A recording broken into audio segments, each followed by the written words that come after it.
हम कई मैनेजमेंट से भी बातचीत कर रहे हैं और पहली तिमाही में एनआईआईटी लर्निंग की आय में भी करीब 7% की बढ़ोतरी रही है।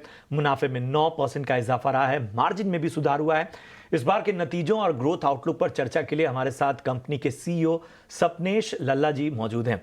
सपनेश जी, बहुत बहुत स्वागत आपका ईटी नाउ स्वदेश में। हमारे लिए समय निकालने के लिए आपका बहुत बहुत धन्यवाद। अगर हम तमाम नतीजों की बात तो हमने रख दी, अगर हम हाल फिलहाल जो बदलाव हैं उनको देखें तो एलएनडी बजट में कुछ बदलाव पिछले कुछ महीनों में नजर आ रहा है।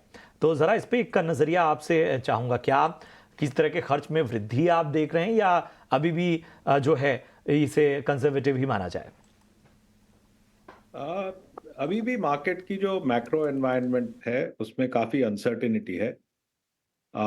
हमारे नतीजों में जो बढ़त आप देख रहे हैं वो दो पैरामीटर्स की वजह से है। एक है कि हम नए कस्टमर्स ऐड कर पा रहे हैं और नए कस्टमर्स जब रैंप अप करते हैं तो उसमें से ग्रोथ आती है।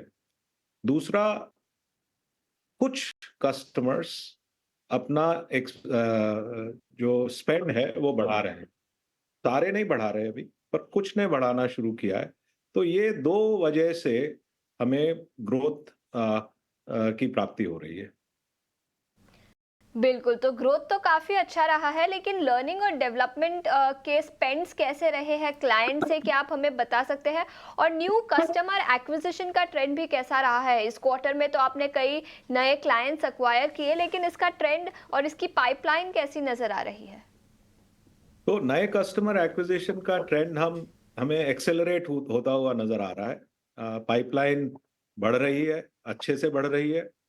जो हमारे एग्जिस्टिंग कस्टमर्स हैं उनमें से कुछ कस्टमर्स अपनी स्पेंड बढ़ा रहे हैं, बट ज्यादा हद तक अभी भी स्पेंड में कंप्रेशन है या बढ़त नहीं आई है, पर कुछ हद तक बढ़त नजर आ रही है।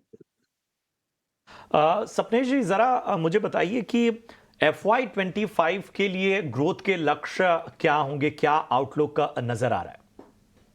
अभी हमारा आउटलुक जो हमने शुरुआत में, साल की शुरुआत में बोला था 12 से 14% का ग्रोथ आउटलुक, वो हम अभी मेंटेन कर रहे हैं।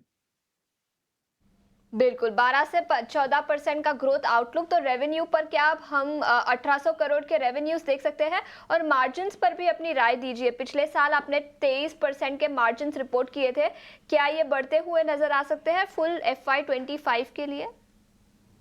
तो पहले क्वार्टर में हमारा मार्जिन तकरीबन 25% है और हम सोचते हैं कि जो हमने गाइडेंस दिया था 22 से 24% का, उसके टॉप एंड तक हमारा मार्जिन रहेगा। तो इस साल 24% का मार्जिन हम देख सकते हैं बनिस्पत जो मार्जिन हमने 23% का पिछले साल देखा था।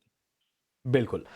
सपनेश जी, पिछली बार जब मेरी आपसे चर्चा हो रही थी तो हमने आर्टिफिशियल इंटेलिजेंस पर बड़े विस्तार से बात की थी। इस बजट में स्किलिंग और बाकी फ्रंट पर बहुत सारी बातें हुई हैं। ज़रा इस पर रोशनी डालिए, किस तरह से आपकी कंपनी ये जो जेन नेक्स्ट एआई है इसके साथ तालमेल बिठा रही है, और जो एक नैरेटिव जिसके बारे में पिछले बार भी बात हो रही थी, इस नैरेटिव को कैसे तोड़ा जाए कि बार बार एक नेगेटिव जो है वो नैरेटिव बन रहा है कि जेन एआई से बहुत नौकरियों पर खतरा है।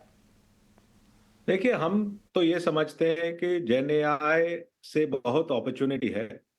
जेन एआई से हम लर्निंग एंड डेवलपमेंट स्पेसिफिकली को बहुत बेहतरीन बना सकते हैं, उसको बहुत एफिशिएंट बना सकते हैं और उसकी इफेक्टिवनेस भी काफी इम्प्रूव कर सकते हैं जेन एआई की मदद से। हमें ये नहीं लगता कि जेन एआई की वजह से एलएनडी की नौकरियां कम होएंगी। हमें ये नहीं लगता कि जेन एआई की वजह से स्लो डाउन होएगा। पर हमें ये जरूर लगता है कि जेन एआई की वजह से हमें नई अपॉर्चुनिटीज मिलेंगी। उसके लिए हमने इन्वेस्टमेंट करना पिछले एक साल से शुरू कर दिया है और इस पिछले क्वार्टर में हमें कुछ ग्रीन शूट्स, कुछ नई अपॉर्चुनिटीज मिली जो सिर्फ जेन एआई की वजह से ही मिली हैं।